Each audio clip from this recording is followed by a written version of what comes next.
It's going to be a different twist.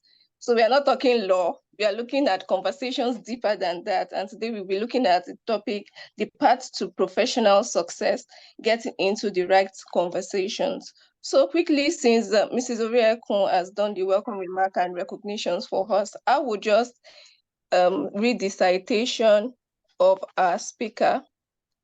So I will share a profile now while I read.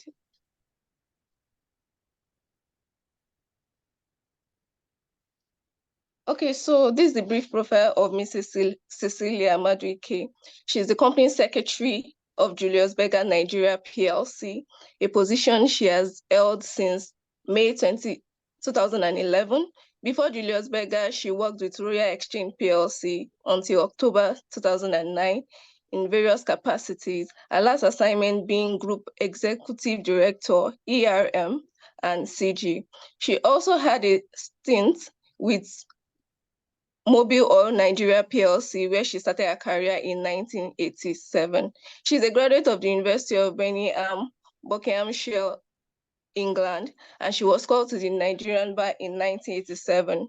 She is an associate member of the Institute of Chartered Secretaries and Administrators Nigeria, a certified mediator of the Lagos Multi-Door Court House, and was admitted to its panel of neutrals. She is a member of the Chartered Institute of Arbitrators UK Nigerian branch. She is an alumnus of the Lagos Business School, the Oxford University Business Economics Program, and the Stanford Graduate School of Business. Mrs. Madueke also serves on the committee of multiple subscriptions to public offers established by the Securities and Exchange Commission Nigeria, the corporate members and Training Committee of the Institute of Chartered Secretaries and Administrators of Nigeria, and is the first vice chair, the Committee of Legal Advisors and Company Secretaries of the Nigerian Employers Consultative Association.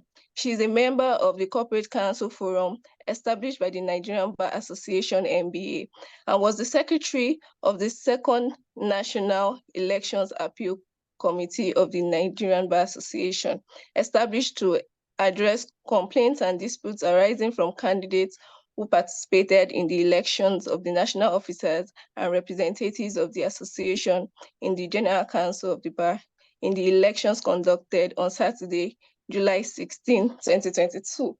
We have no doubt in our mind that we have a distinguished and esteemed speaker in our midst, and I'll welcome Mrs. Cecilia Madueke to speak to us. Thank you very much, Ma. Thank you very much. Good afternoon, everybody, or is it good evening? Good evening, everybody. I welcome you all to this chat. It's going to be it's a conversation, and it's going to be, I hope it's going to be a mutually beneficial conversation. I will start with my monologue, and then we'll have a dialogue. So I think, first and foremost, just to let you all know, whatever I say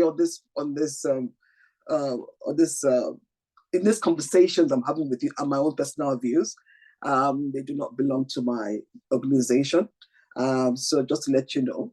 Then I want to thank the Nigerian Bar Association Women's Forum Ibadan branch for inviting me. Thank you very much for giving me this honor to speak on your second, I think you said, second series of conversations. It's an honor, and I'm very grateful. So before we start, let's get comfortable. I have my tea. It's a conversation, remember? And I have my cakes. So let's get very comfortable and let's have this conversation.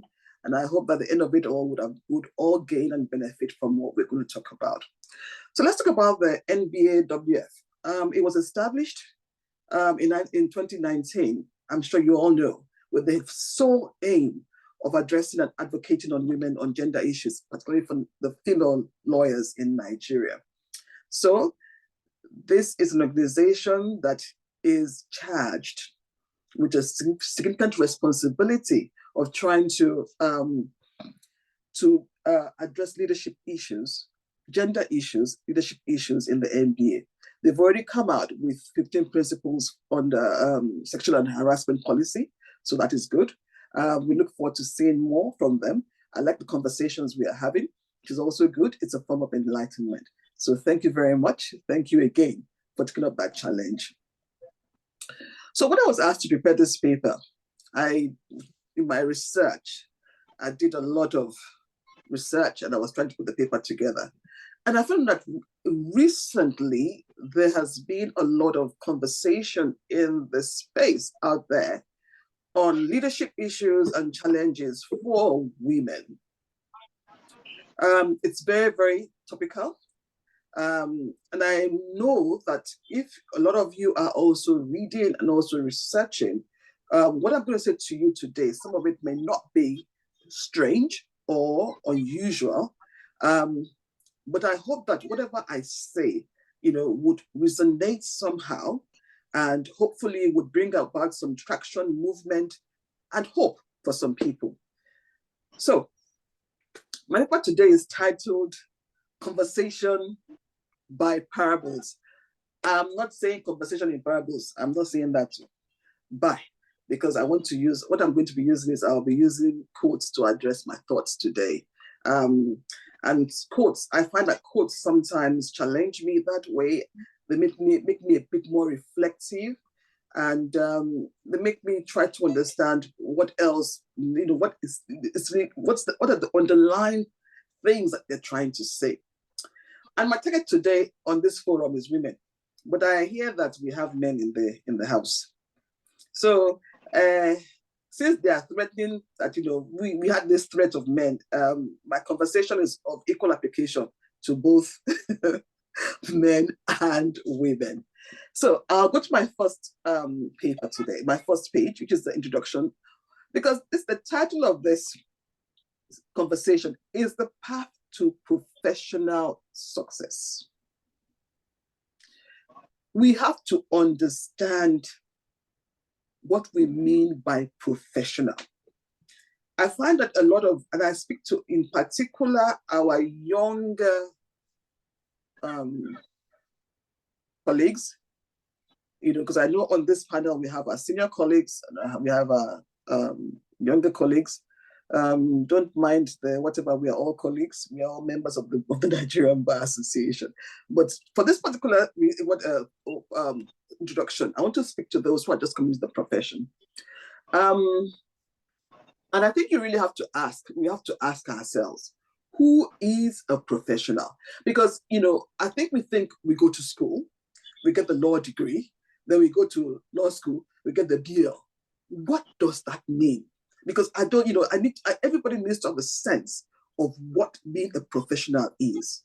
Now, if you look at what Wikipedia defines a professional, it's a member of a profession. Now, do we understand that law is a profession?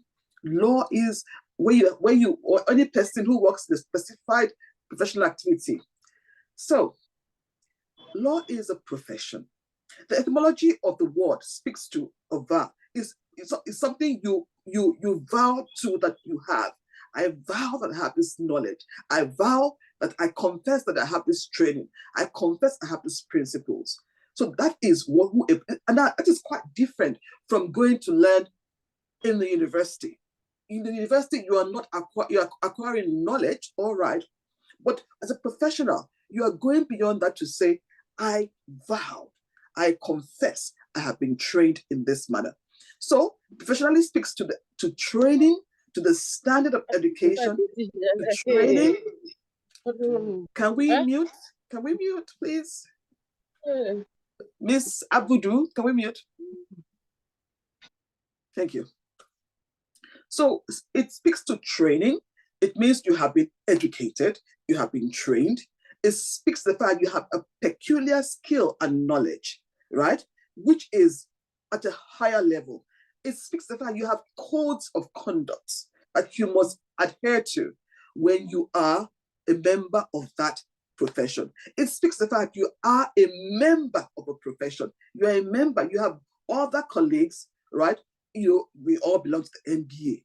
It speaks to the fact that you are disciplined, right? You are disciplined because you have, you have the skills, you have the ethos, you have the ethics, you have the codes. Codes imply discipline. So it speaks to the fact you are disciplined to deliver on what you're trained to do. and it speaks to the ability, your ability to use, because once you've gone through law school, you have the ability to use the knowledge you gained as a lawyer and the knowledge you gained in law school to be a professional, to apply, to give solutions to your client. So let us understand that is who a professional is. Today, we are talking about leadership for the professionals in our midst. How do we transit? How do we get the leadership? How do we get women to now become leaders? You've gone through all this training, you've gone through all these issues, ethics, whatever, and then you now feel what are we missing with the leadership concept? What is going on? Why aren't we getting there as women? After all, we have the same training, so why are we not? So when we go to the next slide, the Global Gender Report says that in closing the gender gap, Nigeria is number 146. One of the goals of the Sustainable Development Goal, one of the goals is that we should ensure the full participation of women in leadership and decision making. And in Nigeria, we're still 130 out of 146 countries polled. Now, they use the word full participation. I don't know if we can ever get there. I don't know if that is possible. No country has achieved full participation. No country has achieved full parity. I think Iceland is the best at the moment with 191.2%. But in Africa, Namibia is doing very well. It's 80.2% of inclusion of women in leadership positions, of trying to breach the gender, to give to have full gender parity. Namibia is doing well. So it speaks to us. When I went on to do more research, okay, fine, when can we achieve full parity? In Africa, we are looking at doing this, how many years down? 160 something years? 102 years, sorry, 102 years for Africa. It's going to take a generation of women, unless we are intentional about it, to bring about some element of parity in leadership. So let's try and breach that gap. That's going to be the conversation. How do we hurry it up? How do we make it more, shorten the number of years? 102 years is a long time. Some of us, no matter how old or how young we are, will not be here then. But we need to see things happening. So when we look at women in law, we have almost 200 legal practitioners. 40% of them are women. By the way, when I was doing my research, I couldn't get up-to-date information. So it means that we need to be intentional about setting targets. It needs to be intentional. We need to be intentional about measuring the targets. We need to be intentional about tracking the target so we have up-to-date information. So of all of that, 46% of those lawyers are in senior female lawyers, so are in senior roles. 68% are in public sector. 52% are in corporate sector, and 47% are in the law firms. I want us to just reflect on that. That's by sector, women by sector. In terms of leadership, we have 61% in the public sector, 55% in the corporate sector, law firms, 43%. Senior lawyers in Nigeria, 33%. So let's reflect. We're doing well in the public sector. We are above average in the private sector. We are having issues. We are not quite where we're supposed to be with law firms. So we're not just speaking to public sector, we're not just speaking to private sector, we're also speaking to ourselves as lawyers. For those of us who also run law firms, we're speaking to ourselves. So this conversation is not about those in government. It's not about those in corporate Nigeria. It's not about those in, it's about everybody, everywhere where you have lawyers, female lawyers, that needs to be encouraged. Successful women over generations have demonstrated resilience, the ability to bounce back, to see things happen and, they're able to overcome it. Determination and a commitment to excellence. They've had to navigate complex, very complex situations. They've had to actively work to overcome gender-related issues. And they also have to balance all of this with not just being a woman, with being a mother, and with being a wife, with being a public figure, with being a private figure. So how do we get leadership? How do we speak to leadership? How do we address leadership for women? The outcome of every dream of leadership is to achieve the pinnacle of your profession, achieve the pinnacle of your work life, achieve the pinnacle. So the how is what we're going to talk about today.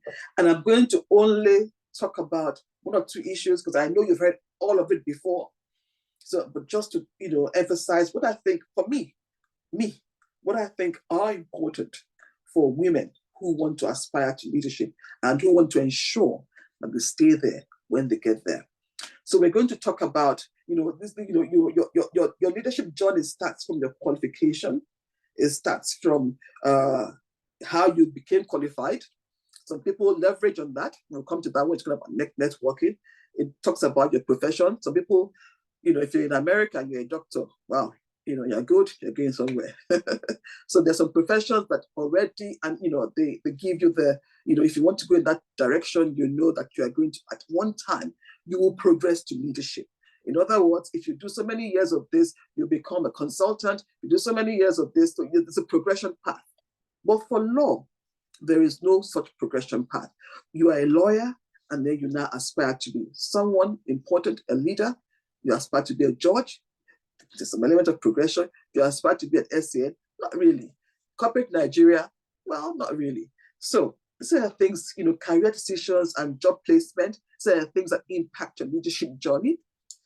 And I'm going to talk about something that, has not really, has not taken full root yet, but is there. And that is the glass cliff. Because that is something I was actually looking for. I was thinking, how do I coin it? How do I coin it? And then I was looking up on paper and I saw it. I said, that's exactly what we want to talk about. Women who get to leadership positions but do not last for one reason or the other. We'll talk about that also at the end, hopefully at the end of this. So how do we negotiate? The Yorubas have a saying, Yoruba wípé ondoko waja. That means there are many past professional success. You can take and there are many, let me be very frank, there are many, but I'm just going to focus on a few today. I'm going to focus on not more than, maybe 5 and see how that helps us. So we go to the first slide. The first slide, and my proverb there. Are you focusing on what you have done or who you are becoming? It's a question I want us to reflect on.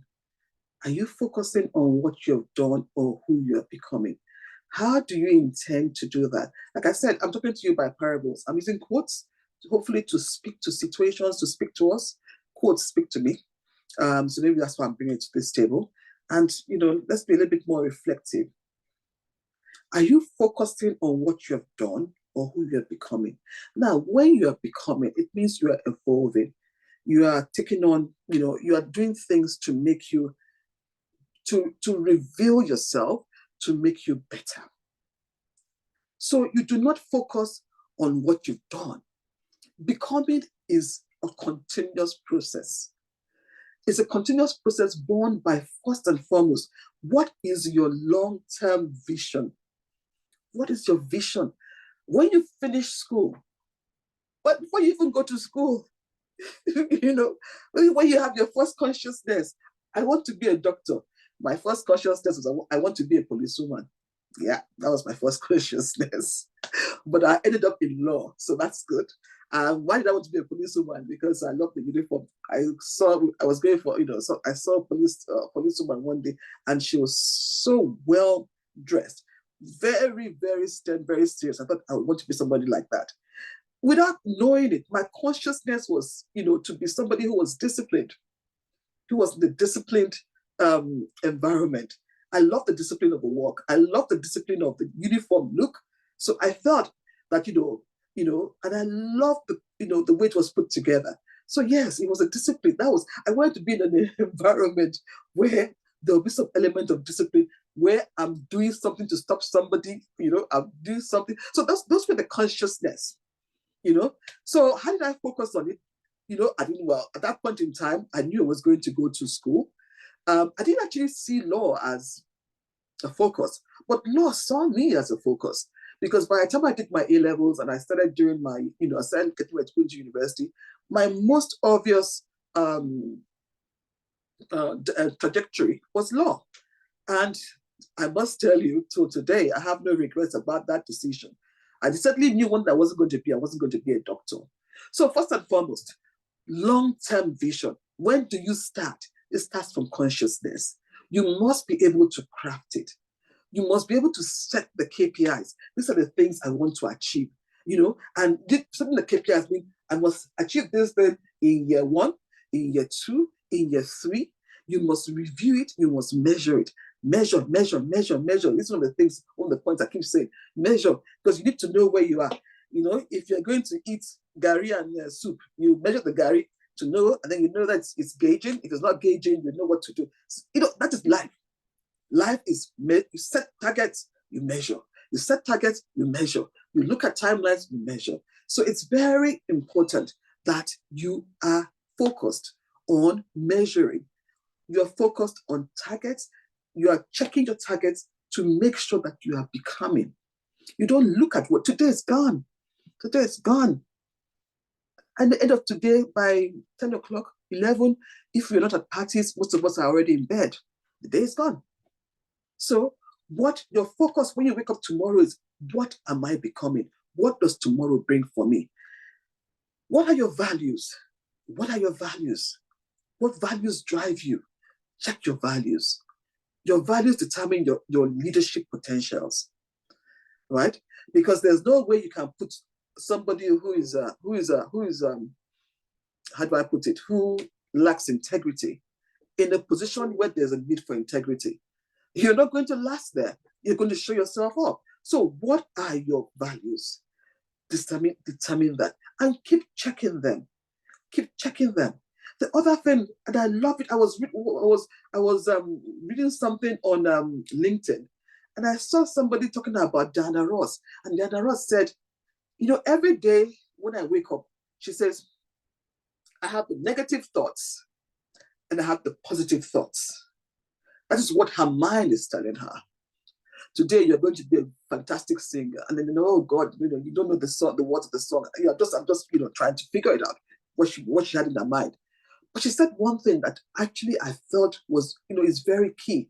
She says, I decide which one I want to focus on. I can either focus on the positive and lead me somewhere, or focus on the negative and end up in depression, end up in self-doubt, and not grow. But no, that's not basically that. I am taking what she said and what it meant to me. She says, I rather focus on the positive and not the negative. So your mindset, your mind determines your mind. We've talked about who you want to be, your vision. We talked about your values. Your mind is what we're talking about now. It's going to help you to become. When you wake up every day, what do you want to become? What? These are the things you have to reflect on, things you have to, address. The other thing you also have to address if you want to become is, how do I, you look at situations. Are you one person that when something comes up, you will now, throw up your hands and give up? Your ability to solve issues. Do you have it? If you don't have it, then, build it. Life is a challenge. It's all this conversation today.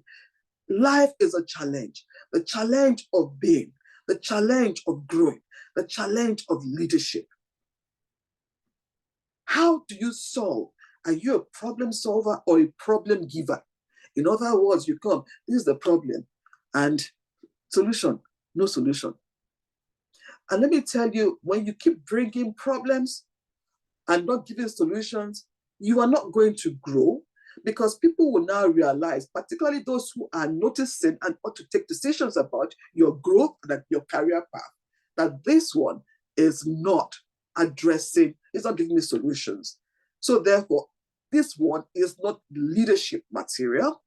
This one is somebody who you have to keep giving directives to, go and do this, go and do that. This would always be a senior staff level. So let me just put that on the table. If you bring problems, you don't bring solutions, then, and it is something you do all the time, I can assure you that you won't get far.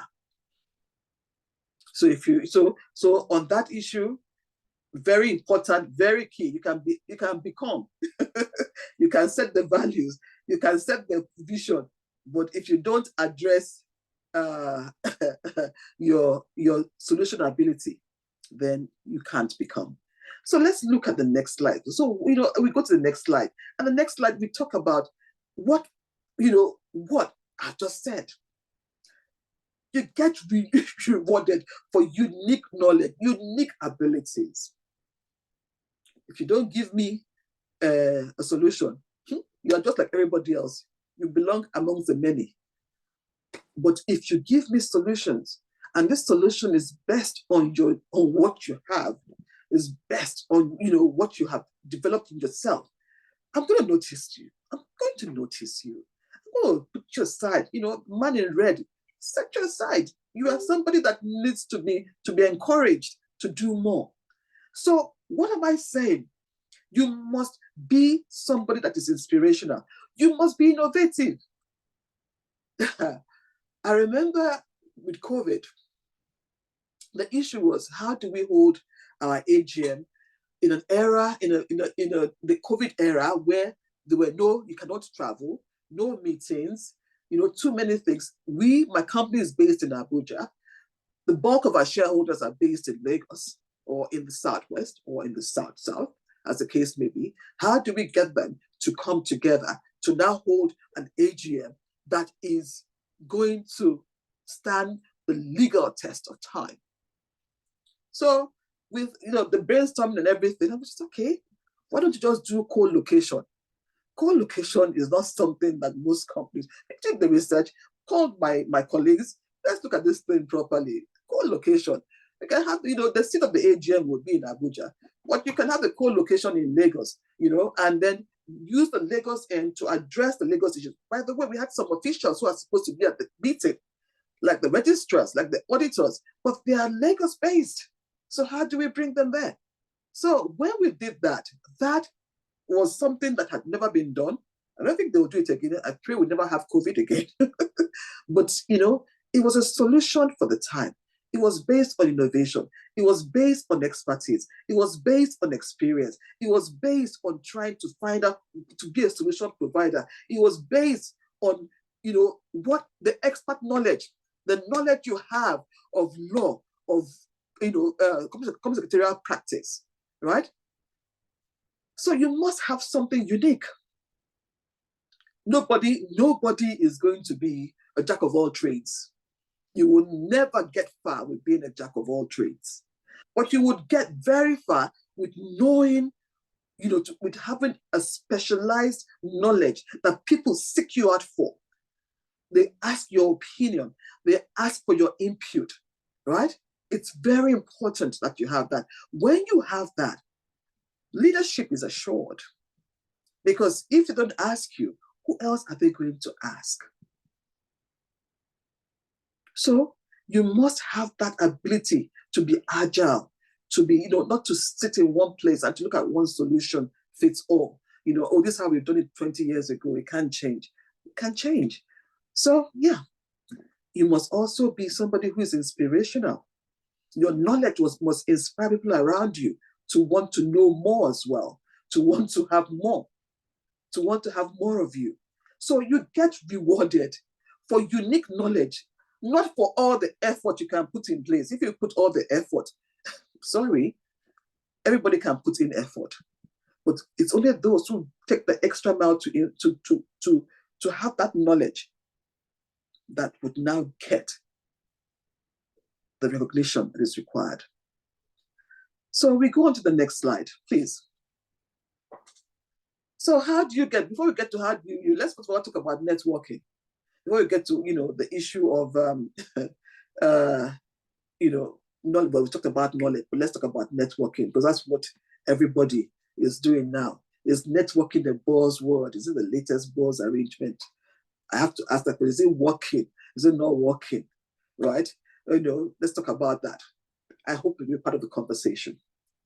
So make sure your circle has quality, not quantity. Let's reflect on that. Quality, not quantity. So when you are having, yes, you can network. Networking is good. Before you start networking, you should know what you're networking about. Because if you're networking to just collect cards, that's okay. Anybody can collect cards. So you have to be intentional and focused and targeted at your networking, right? And you must know where that networking is taking you to. If you don't, then you're building, a bag of complimentary cards. Make sure and I'm pleased I speak. This is networking. Relationships which is part of networking, which is wider than networking, right? I'm not talking about relationships. I'm talking about the subset called networking. You're able to identify those that you need as to help you grow. They could be by way of mentorship, women who can mentor you, men who can mentor you. By the way, you can be mentored by a young person. I keep saying that I can learn from a madman if there's a need. And I did have that experience one time.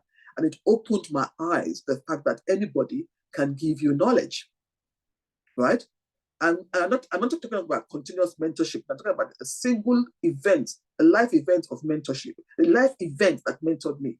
I was driving. I did not realize that my mechanic had not bolted my tires properly. And by the Ojuelegba, not Ojuelegba, the one that goes towards Yaba, by that bridge, my tire came off. And when my tire came off, I didn't know what to do. I'd lost the bolt, obviously. I didn't know what to do. He was a madman, which was why, as I said, move one from where I put it there, you can go. I thought myself, wow. I didn't think about that. There I was, fretting about how I'm going to get bolts to add to my tire, to let me move. I know that area can be dangerous at night. This was towards evening time. And the madman I just assumed he was a madman. Maybe he wasn't really mad. Maybe it was just the look of the day. But, just said to me, remove one tire, one bolt from each of the whatever. And so each of the tires had 3 bolts, but they got me out of a situation and to where I was. Now, that for me was a light bulb moment that, wow, now I can't afford, so it taught me that, that taught me something. That first and foremost, the person you think may be of help to you may not be the person you think you are looking at. The person that may be of help to you might be somebody totally unrelated. And it's not about their abilities. This is the quality of that help. So yes, surround yourself with people that would help your progress of growth. With people with like values. Because you don't also want to dilute your values. When you do that, you're going to be confused. You're going to be all over the whole place. Everybody that says today the sun is bright, you will follow that direction. tomorrow, see the overcast, you will follow that. You must have values. So you must first of all determine yourself what values you have, and then have people, surround yourself with people who can give the values. So when it comes to networking, again, the question is networking working? Is it working for you? If it's not working for you, if it's not building you up, if it's not giving you meaningful relationships, right? If it's not giving you valuable insights, then check your networking again. Check your networking again. So make sure your circle, there's that saying that says, show me who your friends are, and I'll tell you who you are. It's very relevant here. Because if you show me Anani as one of your friends in those days, I'll have to think twice about, relationship with the person, right? So make sure your circle has quality and not quantity. Check your networking basis. Check it all over again. Evaluate it occasionally. I'm not saying you should drop people. I'm just saying you should identify those people that you really want to, to get close to because of what they have to give to you. Okay? So we now go on. When all this is said, you've done your goal setting, you've looked at your friendship, you've looked at your everything you want to do. Get up in the morning, get dressed, show up for work. Show up for work. Not that you will come to work today and then tomorrow you will call in and say, oh, I have an issue. I can't get out of bed. I tell my girls, when I talk about my girls, now I talk about my daughters and I talk about my colleagues at work, that it is what you have to show the enthusiasm for the work. If you don't show it, you would get, overlooked. You must always be eager to do something. You must always be eager to prove what you're doing. You must always be eager. You must, so there's no, and COVID, the era of stay at home to work. That is a challenge. It still is.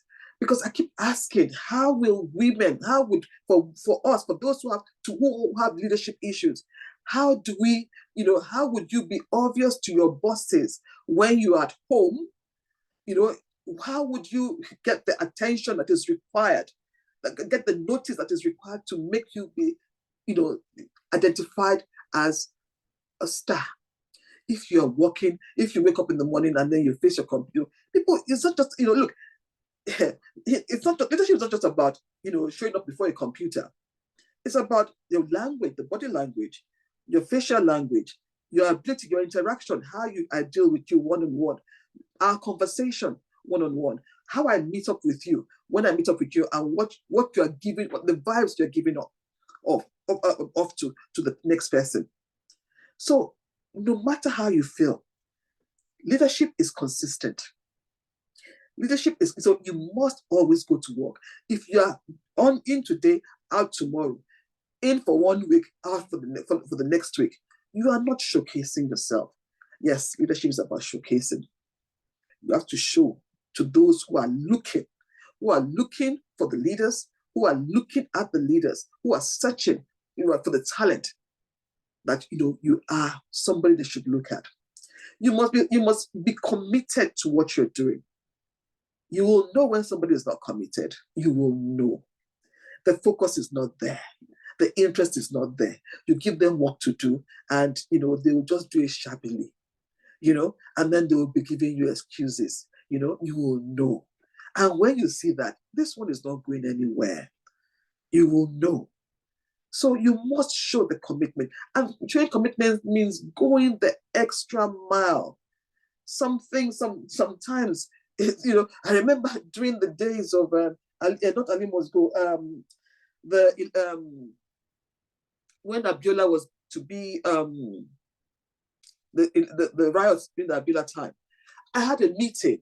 My office then was at New Africa House, and I had a meeting by John Holt. John Holt is after Akumbo. You can imagine that how volatile that journey, and I had to walk, and we had disturbances, and I said to myself, what exactly, are you crazy? You want to make this work? But the meeting was important. And there was no chance of, telephones today, sorry, the kind of audio, video conference we have today. You have to show up. And I was like, what do I do? The roads, there were no cars on the road, by the way, so everybody was trekking. So I had to trek. I trekked to the meeting at John Holt's with prayer, and I trekked back with prayer. And my boss was not, she just said to me, you have to go for the meeting. And that was it. There was no arrangement made, So if I didn't do that, I didn't show the commitment. That's one element of commitment. I didn't show the commitment, of work. I'm sure I wouldn't have been able to go far in that particular organization. So yes, you must show the extra mile. You must show what makes you a professional. You must show that, the culture of work is important to you. And you must always show up. You'll be put down. There's not too much about it. In a work environment, it's a challenge. Your boss doesn't like your face, will put you down. I used to have a boss that didn't like my face. Every Monday, then I would get a query, but I'll show up at work. Now, answer his query on Tuesday, and then show up at work. Then the following Monday, I get a query. I look at it, read it, put it to one side, answer the query on Tuesday. So that's the way I was doing it until I had to take a step to now address that issue because it was becoming a bit of a problem. It was querying me on all kinds of things. But it didn't stop me from coming to work. It didn't stop me from doing what I had to do. Now, I know there are some instances where there are challenges that go beyond a boss that doesn't like you. There's some instances where the challenge is a boss that is sexually harassing you as a woman. And it makes you feel that, it makes you feel down and depressed. Work is not interesting. Work is not interesting. But first and foremost, remember, you're paid to go to work.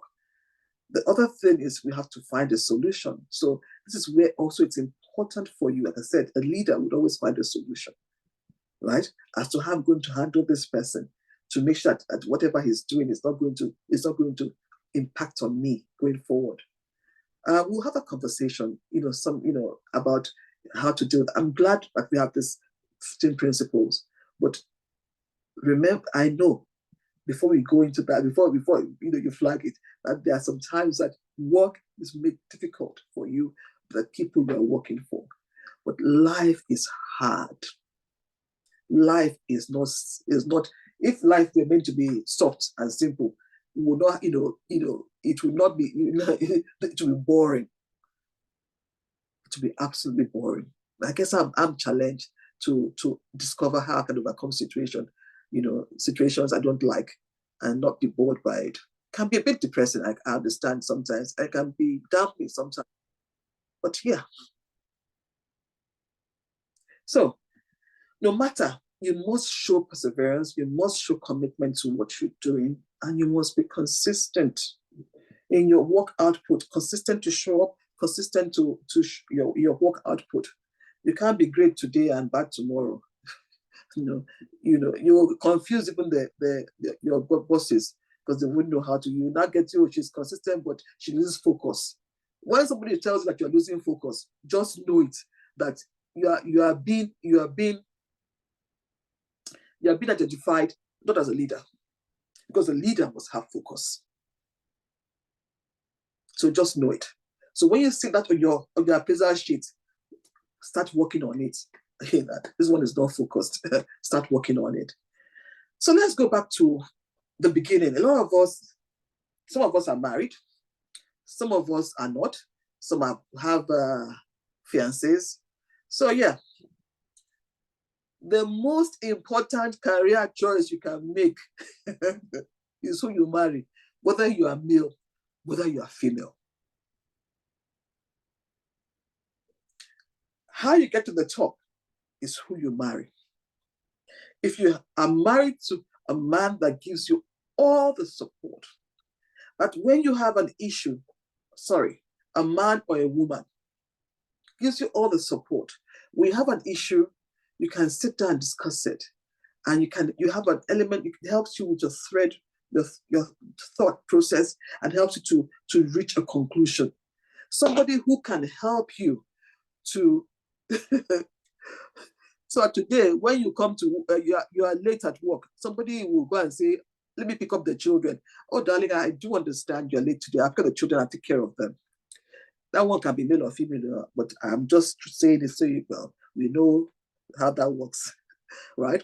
Or you come back from work and you are tired. Somebody has been home since 5 o'clock, and you come back at 10, or is it 7? Okay, let me not use 10, 7.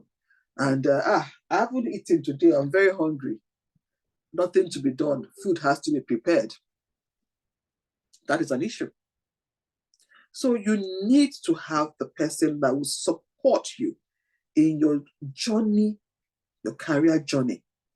And the support starts from day one. I don't know how to speak to that because I'm not a marriage counselor. I don't even intend to, but I'm talking to women and to men that the most important career choice you can make is who you marry. You need the emotional support, you need the career advice, you need the shared responsibilities, you need flexibility, you need the person who will understand that when you are going out, it's not that you're going out to go and flirt or going out to go and do what you're not supposed to do. You are going out with an intention. So that is fundamental. If you speak to a lot of women leaders today, they will tell you. But in all of that, she's an absolute lady. I remember talking to her. She was then she was a minister in the government, and her husband was not. And she used to say, every month she collects the money for food. I'm like, what? She said, yes. So that, and that she still goes home. She still goes home to go and take care of her husband.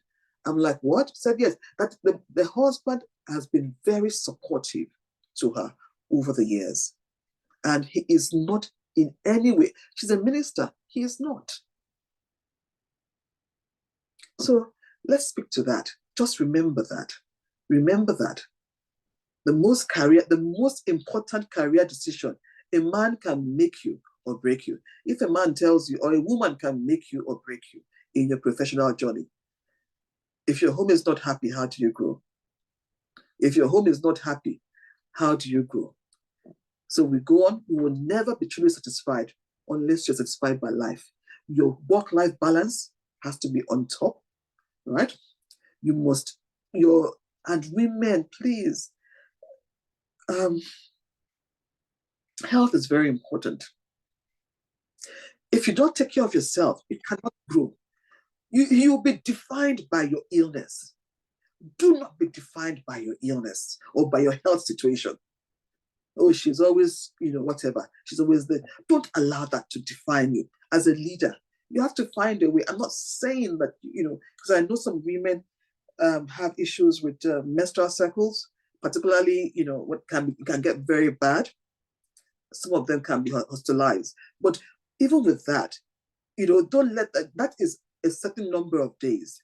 Let the other days reflect who you are. So when they're talking about, yes, this person has this issue, but she is still a leadership material because when she's not that way, this is what she's doing. Don't let it define who you are. You must have a work-life balance, right? Health is very important. You must know when to say no. Even as a leader, it's not everything. A friend of mine, she sent me, she says, it's not every cup of opportunity that you drink from. You might be poisoned. Thank you very much, Tino. That's what Tino said this morning. It's not every cup of opportunity that's offered to you that you drink from. You might be poisoned. So learn to say no. Learn to evaluate the opportunities. Take a break. Take a minute. What is being offered to you? A minute. And just stand and just think about it. If you're not too sure, tell them I'll come back. If the opportunity is meant for you, it will be waiting for you still. If it's gone, it's not meant for you. But it is not everything that you must always drink of. And they come and say, this one today, you drink, this one, drink, opportunity, opportunity, opportunity. You will be poisoned. That was actually a quotation from Tinu, my friend. And it just resonated. So take care of yourself. Know when to say no. Know when to say no, but say it in a manner that doesn't give the impression that you are shirking responsibility or that you are avoiding responsibility. Have your leave. Take your break. It's important. It's just as important as working. Look, there's no, I was, one of my work lives, I had this friend. She was not a friend, she was a sister. Then she traveled. She traveled to see her husband. You know, they had this long distance relationship. And while she was there, she passed on. Something happened and she passed on. It didn't take my office 2 weeks. And the 2 weeks was because of the person that she was. They felt they either did anything quickly, right? There might be a revolt within the environment. 2 weeks. She was replaced. The next person came in. So please don't ever think you're indispensable. You're only indispensable to yourself and to those who care about you. So, and sometimes when you take a break, you go for, like, how do I put it? You rejuvenate, you go for, you refresh yourself. And like I keep telling them, when I go on my list, I said, well, I'm back. But as you can see, the oil is already coming out. So yeah, take a break. Make sure you take care of yourself. Women, please do. There are a lot of things out there that we tend to ignore, and when it's too late, it's just too late. Please, let's take care of ourselves. Please. So, let's talk about the obstacles that women face at work. It's not an easy life. It's not easy at all to be a woman at work. You are facing a situation of patriarchy where men decide your future. Sexual harassment, pay disparity, all of them are there. You open it. I don't need to say anything more than that. But if you remember, obstacles, that's why I put that proverb there. They don't block the path. They are how you overcome, how you we can't talk about that today because I don't want to sound whatever. Maybe we can have it in the conversation, right? They are part of life. Life, they're part of the journey of life. So it's just to find an acceptable solution to dealing with them. Some of it, we will talk about it towards the end. We are beginning to see some things happening in this space that have been addressing this. And hopefully we can take advantage of all those areas. So what we'll do, okay, yeah, we can go to the next slide because that's where we are on this conversation. We're looking at advocacy. So we now have, new laws, new rule. Yes, and I use the road to inclusion. Yes, I work in the construction industry. Just wanted to put that one out. So I had to do that. So yes, advocacy. You look at laws, how do we use, and I like what is happening now in the NBA, with the NBAWF. It's very good. We have this organization is an enabler for advocacy for women. Winbase is an enabler. So many. FIDA is an enabler. There's so many of them where and these are women groups. There are groups that are even not women groups, but they are looking into this to ensure that the gender parity leadership journeys of women are not made so tedious that it discourages women from aspiring to be leaders. The latest thing we have is the ESG, environment, social, and governance.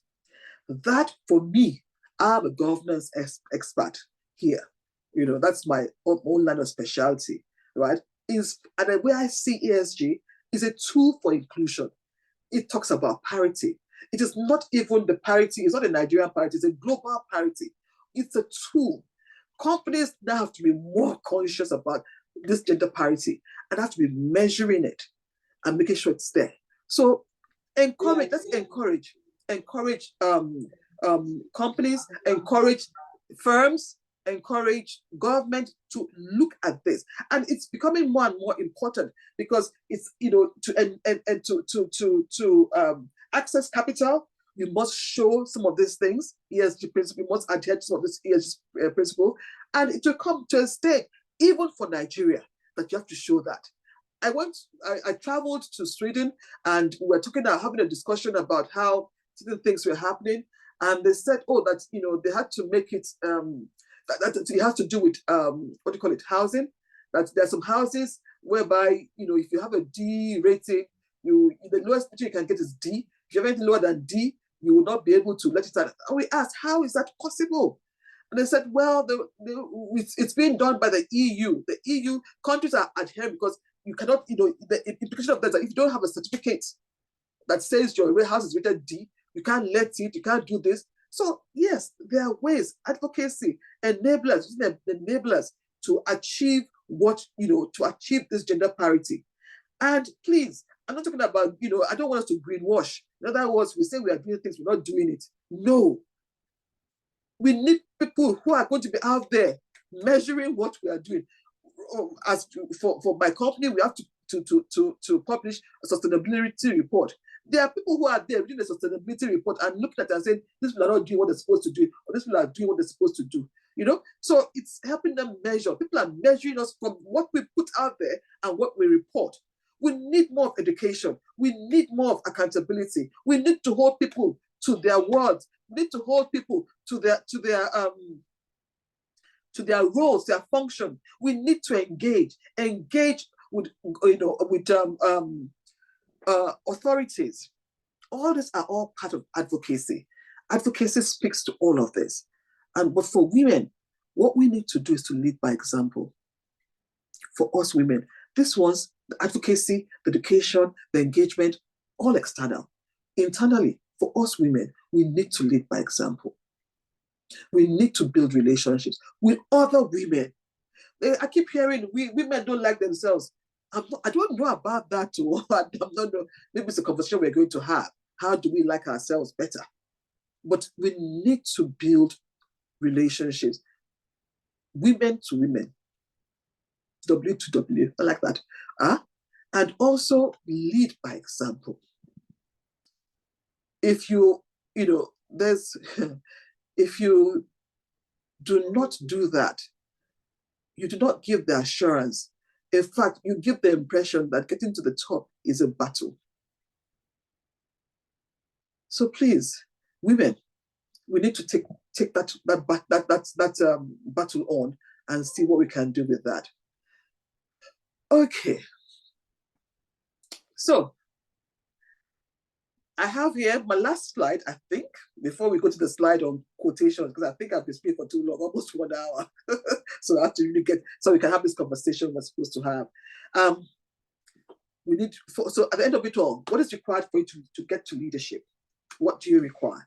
You need to be bold, you need to be courageous, you need to be agile, you need to be vigilant, be looking out. Where are the opportunities? Like I said, do not be so thirsty for opportunity that you drink from every cup handed to you. That can get you poisoned. But still be vigilant.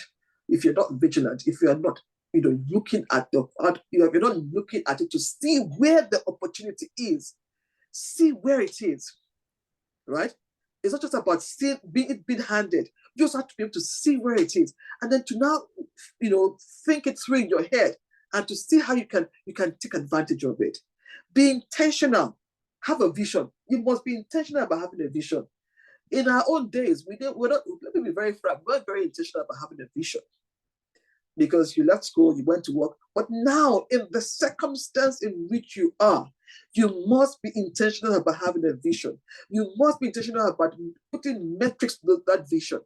You must be intentional about measuring it. You must be intentional about reassessing it. To have people talk to you. Look, let me tell you one thing. Having people assess you, it doesn't mean, it's not a bad thing.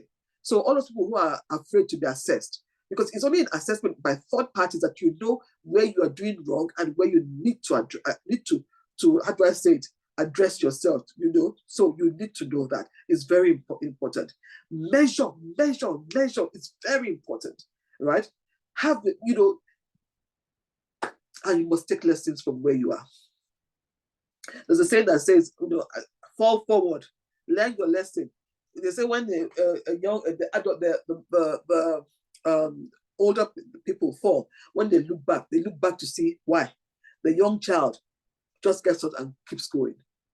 Learn from the older people. Assess what it is that has made you fall. And you're only assessing it so you don't do it again, and then run forward. Do not let failure determine you. Like somebody said, failure is part of the journey. Failure is a lesson. Failure is not what it is, that you have failed. It's a lesson, so that when you are going to do something, you will know how to do it better. So don't let failure define you. Somebody failed for 100 times before you now discovered light bulb. If you had stopped the first time, we would not have light bulb, rather, or maybe we would not have had light bulb from him. Failure is not, it doesn't define you. It's not how you fall that defines you. It's how you rise. Even the Bible tells us, when you fall, you rise. So that is what I have to say. Always challenge the status quo. Always challenge it. Own your success. A lot of us would not try to say, because we are trying to whatever, so yes, it is not real.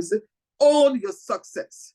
When you own your success, people will see that leader in you. When you own it, you are able to be directed to use it, right, to teach others. So own your success, right? Don't be shy about it, and don't be coy about it. Do not burn bridges, because when you do, when you are up there, you will come back down and meet them. And there is a place in all you do. You must have the right, your heart must be right with God. Yes, in this world, we are spiritual. In all, even our creation is spiritual. So your heart should be right with God. Listen to him.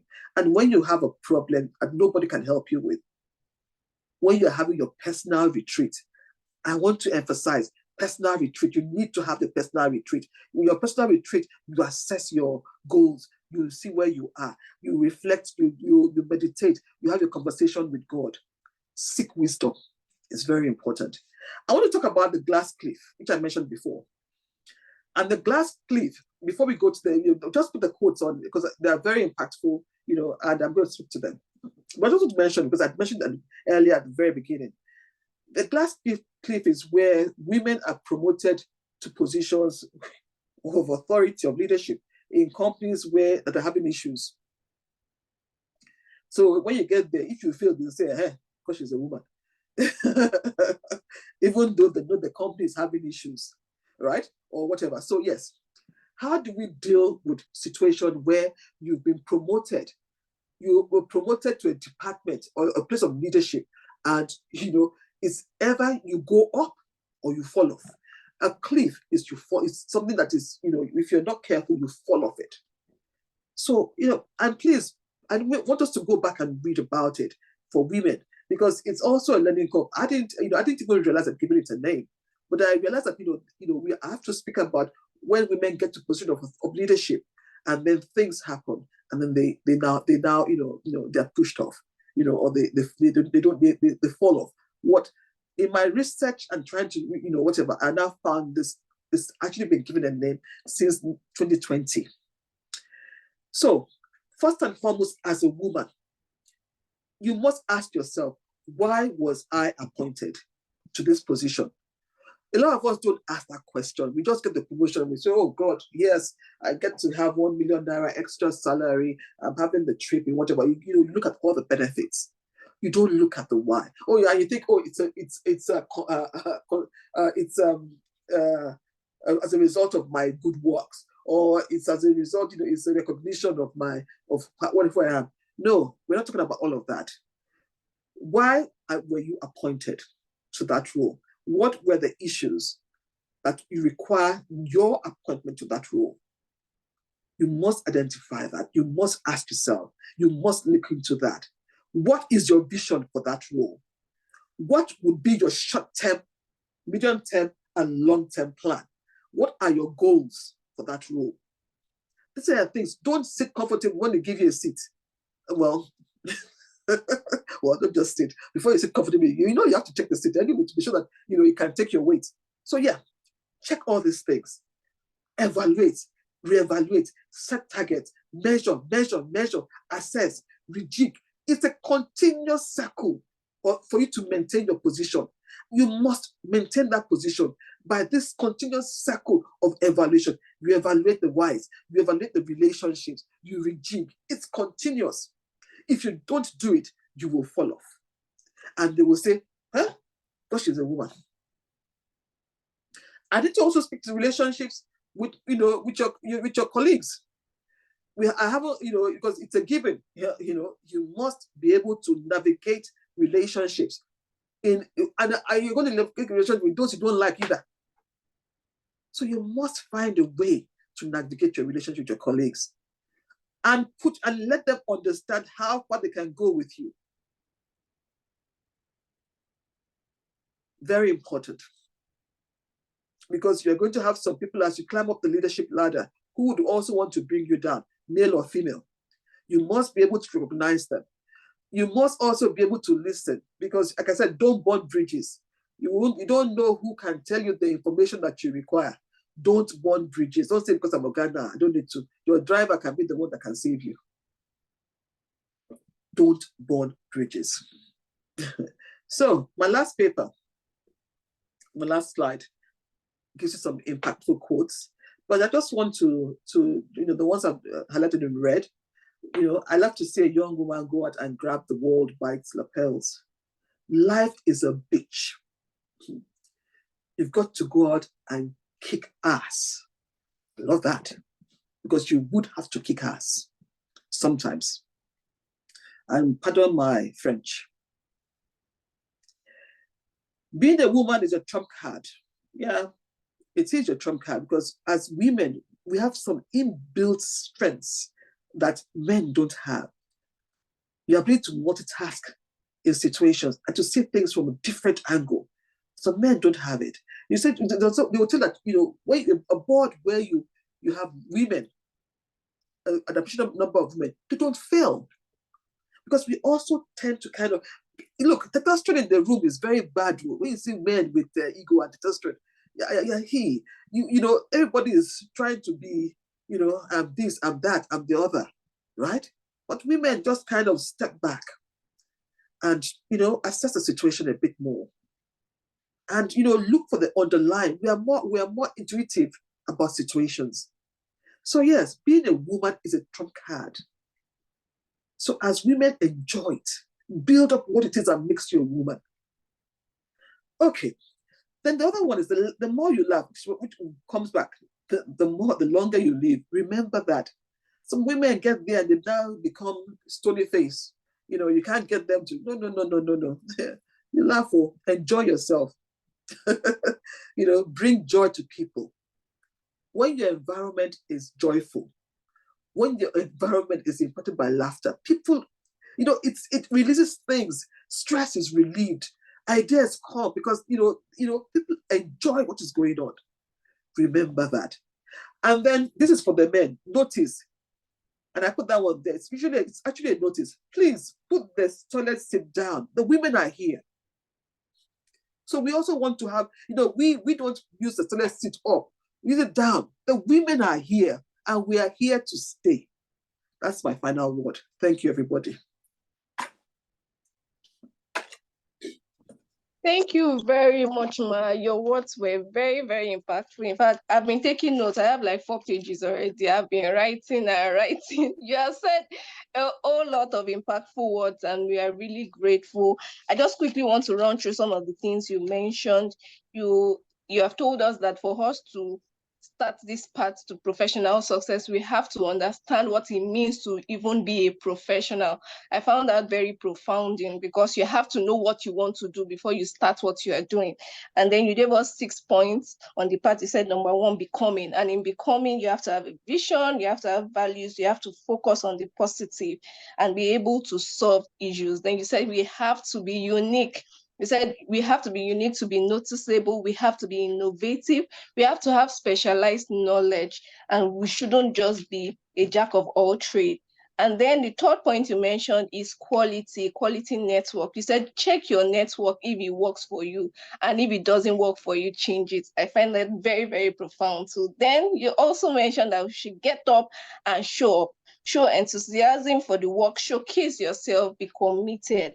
Then you said we should watch who we marry. It's very important, because we need all the support we need on our professional journey. So the choice that we make in our profession also affects who we marry. Then lastly, you mentioned the work-life balance. We should know when to say no. We should evaluate opportunities. You also mentioned obstacles at work. I like that quote. You said, obstacles do not block the path. They are the path. And this is why the same excuse people give for failure is the same reason people give for success. Thank you so much, Ma. That was very profound. And thank you for enlightening us on how to maintain the leadership position, because after all has been said and done, it's not just for us to stand, it is for us to stand firm in the position. Thank you so much, Ma. That was so brilliant. So we welcome questions. We don't know if anyone has questions. I'm checking the chat box now. I can't see any questions. If you'd like to unmute and ask your questions, you can also do that. Is there anyone with questions? Or if you want to unmute, you can raise your hand. I'll just call you. Please, oh, we cannot listen to all this and not have questions. There have to be questions, oh. There must be questions. So I'm waiting for us. I'm giving us time.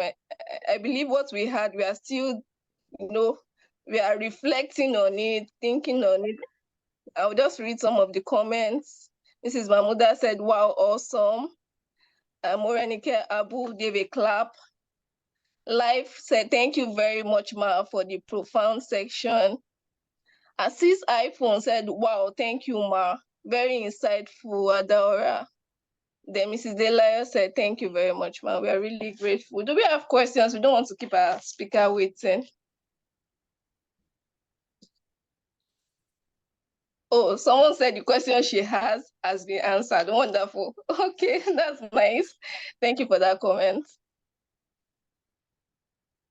Okay, so while we wait on questions, I think I'll invite Mrs. Mahmuda now to give the closing remark. If we have questions along the way, we would ask those questions. And if not, Mrs. Mahmuda can just conclude. Thank you very much.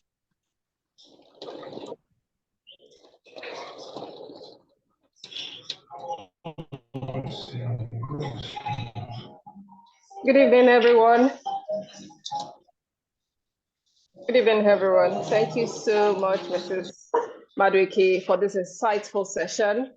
Honestly, I've been wowed, because really I had to be writing a lot of things, and there were such powerful words and statements and some words of affirmation that you gave to us and for us to live by. So it's just like a daily commandment for us to live by, and keep reminding ourselves that even being women, that doesn't mean that anything's going to stop us. We can always achieve it. And also set our terms. I think I like that. Such confidence, such owning your success, and also set the terms. So don't just get on board on any opportunity so you don't get poisoned. I actually like that. Thank you so much, Mrs. Ekanem. I'm so grateful for honoring our invite at such short notice. And you have to squeeze me into your schedule. And I'm so grateful for that. And I also appreciate the presence of everyone that have joined us.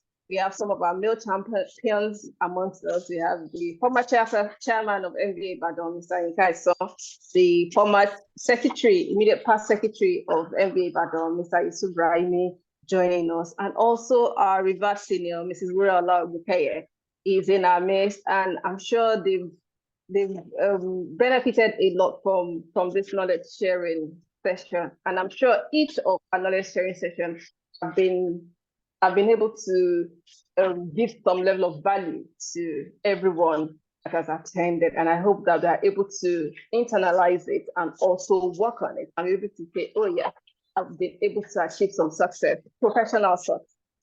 We all can be success. We all can be professional success. Can all be the same, like Mrs. Madueke already said, which is we all can be judges, we all can be SAN, but it's now us determining our path and also owning that success. So I've really learned a lot from today, and I thank every one of us that have spared time to be here for the past 1.5 hours that we've been listening to her. Thank you so much for joining us.